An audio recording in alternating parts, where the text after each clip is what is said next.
Rocky V is a 1990 American film. The fifth film in the Rocky series, written by and starring Sylvester Stallone, and co-starring Talia Shire, Stallone's real-life son Sage, and real-life boxer Tommy Morrison, with Morrison in the role of Tommy Gunn, a talented yet raw boxer. Sage played Robert Balboa, whose relationship with his famous father is explored. After Stallone directed the second through fourth films in the series, Rocky V saw the return of director John G. Avildsen, whose direction of the first film won him an Academy Award for Best Director. Reception to the film was generally negative and it was considered a very disappointing conclusion to the series. The box office gross was highly diminished from its predecessor by at least $190 million. Rocky V marked the final appearance of Talia Shire and Burgess Meredith in the Rocky series. Due to the low box office result, Rocky V was the last Rocky movie that United Artists had any involvement in. Though this was presumed to be the ending of the series, Sylvester Stallone made the sixth and final entry into the series, Rocky Balboa, released on December 20, 2006. Plot: shortly after Rocky Balboa's victory over Ivan Drago in Moscow, he, his wife Adrian, his brother-in-law Paulie, and his trainer Duke return to the U.S., where they are greeted by Rocky's son Robert. At a press conference, boxing promoter George Washington Duke attempts to goad Rocky into fighting his boxer Union Kane for the World Heavyweight Championship in Tokyo, but Rocky declines the offer. Upon returning home, it is discovered that Paulie unknowingly had Rocky sign a power of attorney over to Rocky's accountant, who had squandered all of his money on real estate deals gone sour. In addition, the accountant had failed to pay Rocky's taxes over the past 6 years, and the mansion is discovered to be unpaid by $400,000. His bank confirms this, but they tell him the situation is easily fixable with a few more fights. Rocky contemplates on accepting Kane's challenge, but after discovering he has sustained permanent brain damage from the fight with Drago and at Adrian's insistence, Rocky retires from boxing. He is thus forced to file for bankruptcy, have his mansion and belongings auctioned off, and move his family back to his old Philadelphia neighborhood. The only property he keeps is Mighty Mick's boxing gym, which his late trainer Mickey had willed to him. Adrian returns to working part-time at J&M Tropical Fish Pet Shop, while Paulie goes back to the Shamrock meat packing plant.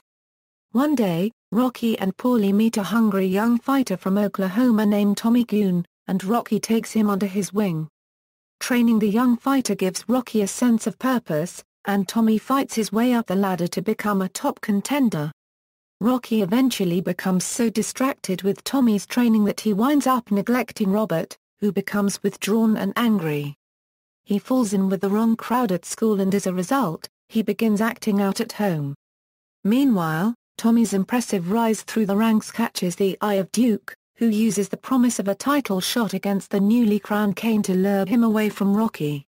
Duke also exploits the fact that Rocky does not have any contractual obligation to manage Tommy. On Christmas Eve, Duke pulls up outside the Balboa house with Tommy in tow, who has now been deceived into thinking that Rocky does not have his best interests in mind.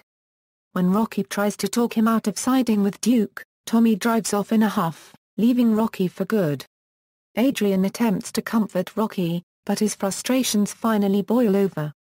He confesses his life had meaning again when he was able to live vicariously through Tommy's success. She reasons with him, telling him Tommy never had his heart and spirit, something he could never learn. When this realization hits him, Rocky embraces his wife and they begin to pick up the pieces. After finding Robert hanging out on a street corner, Rocky apologizes to his son and they mend their broken relationship.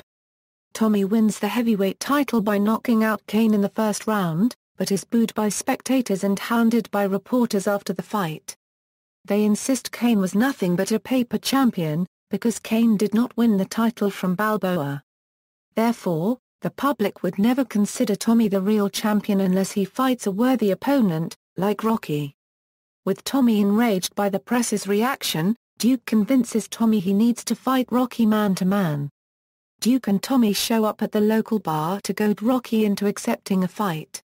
Rocky declines the challenge, but after Tommy hits Paulie, Rocky challenges Tommy to a street fight on the spot. Despite Duke's warnings to keep the fight in the ring, Tommy accepts. During the fight, Rocky is eventually beaten down by Tommy and is seemingly out for the count. He then hears the voice of his old mentor urging him to get up and get back in the fight, to go just one more round. Rocky gets back up and, utilizing his vast street fighting knowledge, is able to knock out his former copyright copyright.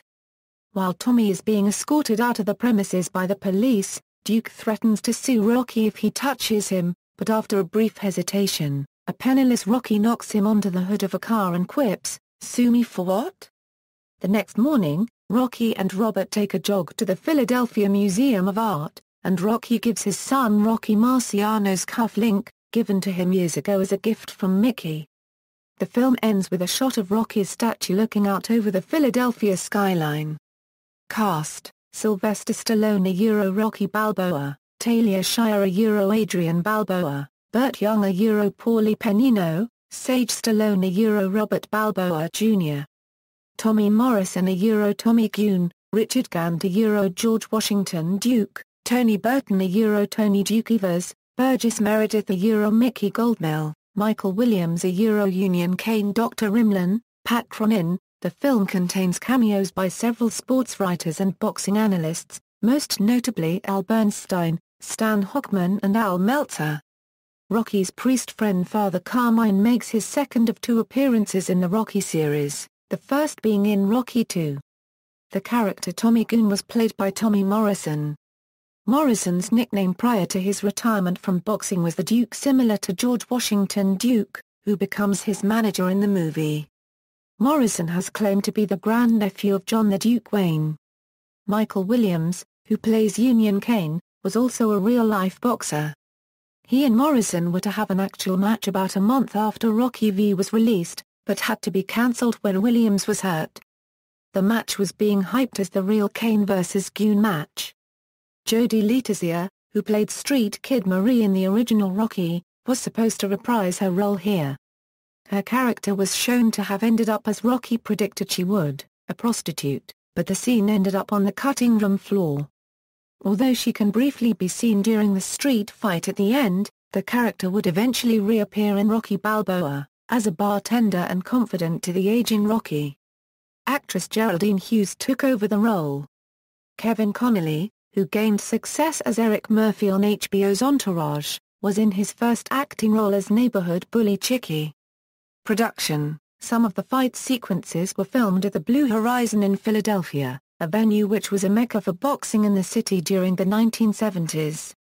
Scenes with Mickey, played by Burgess Meredith, were trimmed in the final film when Rocky fights Tommy. Mickey appeared in ghost form on top of the railway bridge, giving words of encouragement. In the final film, this was made into flashbacks. The speech Mickey gives to Rocky in the flashback sequence is based on an interview with Cus D'Amato given in 1985, shortly after Mike Tyson's first professional bout. The image of Gunn's first professional fight, the pullback from the mural of Jesus over the boxing ring, mirrors the opening shot of the first Rocky movie. Adrian goes back to working at the pet shop she first worked at in the original Rocky. The Golden Glove necklace featured so prominently in this film was first seen in Rocky II, then again throughout Rocky III and IV. As a promotional gimmick, replicas of the necklace were distributed to moviegoers at the Hollywood premiere of Rocky V at Grauman's Chinese Theater. The famous red, white and blue boxing trunks first worn by Apollo Creed in his fight with Rocky in the first film make their fifth and final appearance in this film. Rocky's leather coat introduced in Rocky makes its third and final appearance in the franchise at the start of the movie. The Ring magazine belt in Rocky's basement and the identical belt Morrison wins in the ring have changed slightly from the previous movies. They are missing the four-side panels showing famous champions George Foreman, James J. Corbett, James J. Braddock, and Floyd Patterson. According to Stallone, pro wrestling legend Terry Funk helped choreograph much of the street fight between Rocky and Tommy Gunn. Original ending: in the original script, Rocky is killed during the final fight with Tommy, dying in Adrian's arms in the street. Through most of the filming and production, this was to be the outcome. It wasn't until the film was nearing completion that Stallone decided against Rocky's death and went with a current ending. According to him, the director and the studio had second thoughts. Eventually, Stallone rewrote the ending, saying that he decided to change it because Rocky was supposed to be about perseverance and redemption, and having him die in a street brawl would be against the roots of the series. Mistakes. In the ensuing years following the film's release, Stallone acknowledged that the injury Rocky suffers subsequently forcing him to retire, referenced in the film as a potentially lethal form of brain damage, was inaccurate. Stallone stated that having discussed the story with many boxing medical professionals, the injury Rocky suffered was a milder form of brain damage, similar to that of a long-term concussion that many boxers suffer from and by modern-day standards are still able to gain licenses to box and would not have prevented Rocky from gaining a license to box nor killed him. Tony Burton briefly reprises his role as Duke at the beginning of the film. However, during his scenes, Rocky refers to him as Tony.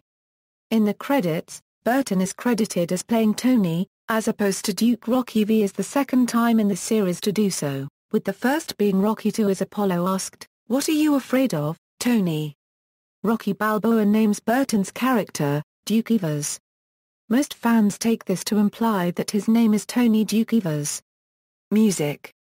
The soundtrack album is not the original motion picture score, but rather has music from and inspired by the film. This soundtrack features Joey B. Ellis, MC Hammer, 7A3, MC Tab, Rob Bass, and Bill Conti. Most of the soundtrack album contains rap music, rather than the Bill Conti score. Also, two of the scores from Rocky IV were featured in this film's trailer, but were not present in the actual film. Measure of a Man was written by Alan Menken and performed by Elton John. Like Rocky IV, a full version of Gonna Fly Now with lyrics is not heard in the film. However, an instrumental horn version is played during the early scene where Rocky gets off the airplane, and at the end of the move after Rocky defeats Tommy, another instrumental version is heard. Reaction. Box office. Anticipated to be one of the big hits of the 1990 holiday season, Rocky V finished second in its opening weekend to Home Alone and never recovered. The film earned $14 million on its opening weekend and $40 million in total U.S. box office sales, about one-third of its predecessor's take. Rocky V however made almost twice as much overseas and thereby a total of $119.9 million worldwide. Critical response. In addition to its disappointing numbers at the box office, Rocky V has a 26% approval rating on Rotten Tomatoes. The film departed from the standard Rocky formula on display in the previous four films, which made it extremely unpopular with the audiences that had been drawn to the previous sequels. Stallone himself has gone on record in agreeing that he wasn't satisfied with the finished product, saying, "I wanted to finish the series on a high and emotional note, and Rocky V didn't do that." He also faced critique over the decision to bring John G. Avildsen back to direct the film, having done the first, as opposed to directing the film himself as he had done with the second, third and fourth installments. Stallone claimed that he wanted to work an easier schedule than what he had done previously, and therefore had less input on the film's production as well as post-production.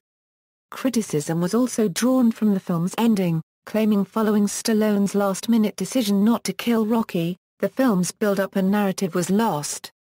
It was also nominated for 7 Golden Raspberry Awards in 1990, including Worst Picture, Worst Actor and Worst Screenplay for Stallone, Worst Actress for Shire, Worst Supporting Actor for Young, Worst Director for Avildsen and Worst Original Song for The Measure of a Man. On July 8, 2010, in an interview with The Sun, Stallone was interviewed about the Rocky films. When he came to Rocky V, Stallone replied he made it out of greed.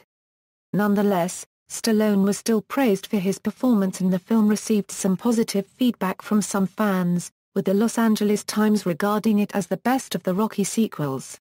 Sequel, Rocky Balboa.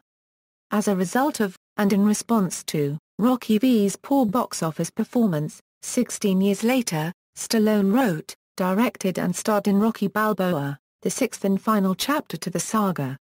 The sixth film was an attempt to redeem the character for a final chance to come back as a hero again, and do the story justice by bringing it full circle.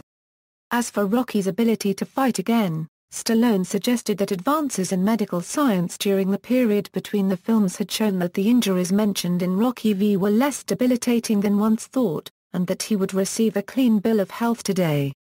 It succeeded by grossing over $70 million at the U.S. box office as well, and $85 million abroad, and getting largely positive reviews from both fans and critics. References. External links. Rocky Anthology official site, Rocky V at the Internet Movie Database, Rocky V at Box Office Mojo, Rocky V at Rotten Tomatoes, Rocky V at AllMovie, Total Rocky fan site.